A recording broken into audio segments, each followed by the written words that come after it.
Mi, bakit ka pumayag na puntahan ni Princess si Miko?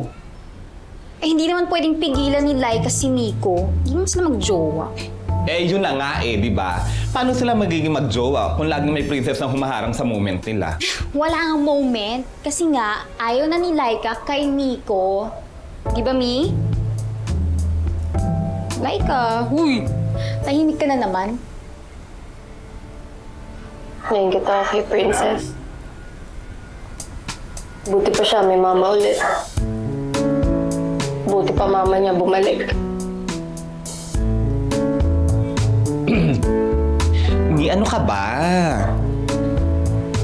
Huwag ka na malungkot. Andito naman kami, Oo. Mga mamshis mo, di ba?